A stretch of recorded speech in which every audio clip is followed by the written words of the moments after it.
Angu idzi dzaive mambo from a parallel world, another parallel world dzadzakaidzokera kunyika kwadzo. Waiza padzadzakadzokera kunyika kwadzo, mbebhi mupurisa anga akasara kuno kunyika akasara nyatsonzwa pane chashota pandiri. Waiza mambo paakadzoka achiuya achidzoka achiona mupurisa, waiza bvabvunzwa nemupurisa wangu wakaenda upi? Zvikanzi handikaendaka kunyika kwangu, handakakudzwa ndine nyika yangu ndiri mambo. Zvikanzi ukunyepa, zvikanzi serious, zvikanzi alright ndiratidze kwanga wakaenda. Alright mira ndiende newe, hauzotyera. Zvikanzi aiwa mira ndiende newe, ndoda kuona kwanga waenda. Waiza mambo achibva asvika paipa babatisa bhebhi pamashoda achibva risimudza newese achibva rigadzika pamusoro pebhiza, vatera vanyatsoriholda ku very tight. Waiza close to him, vatanga uri wakachakacha nebhiza paipa wasvika muforest. Waiza bhebha but mambo mukangonyepera iwo ligani, ukangonyepera chete. Waiza ndokudambura musoro aiswe ndokukwadzisa iwo. Zvikanzi aiwa from now onwards zvese zvinenge zvichiitika. Waiza prepare to be surprised. Waiza vatanga uri wabhiza rera, vatanga kudaisa vachirova chirova sini rera. Waiza pepa vakatanga kurova vakasonga nyama kalast. Waiza katora katindiriririri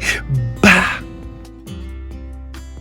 angu mbebhi mupurisa akabva anyatsoita kuvhara maziso. Waiza because aitya kuti akupinda pamheni. Waiza patsamu vasvika kune imwe wodi ya bhiza rako, aita kutya kuvhura maziso. Waiza aita kutarisa kudai tune masini semanyowani masini sakuita kumusurprise zvikuita kumuvhundutsa masini kudai sokuona magadhi amhanya awe ona akutarisa kuti munhu ndomuziya uyu kuno kundigadhi kwangu uku kunyika uku ize no but akutati amira ndibvunze Ligon kuti umbori chii kunoko. Akucheuka amubvunza kuti iwe Ligon what are you here? Zvikanzi like I told you, remember this side I'm the emperor. Waiza zvinhu zvese chatanga kuitika now don't be surprised. Remember waiza anyatsonotarisa maziso achitaura mufesi kutarisa kuona kudaiso akuona paari kuenda paipa nemabhiza ona mambo akachengetedzwa nemabhiza aisa kushamisika akutsvaga network ona service hapana, foni yake haina kana network. Waiza I told you remember kuno don't be surprised. Zvikanzi uri mambo kupiwa uyu munhu ndomuziya kunyika kwangu ize nobody kuno fesi yake yakanyatsofanana kuno kundi mambo wako muri you are playing a trick on me. Pfuti dzambori nadzo idzi dziri pfuti dzechokwadi here, mira nditori pfuti. Zvikanzi namambo uyu akuda kutora pfuti babatwa roko. Zvikanzi namambo right mupe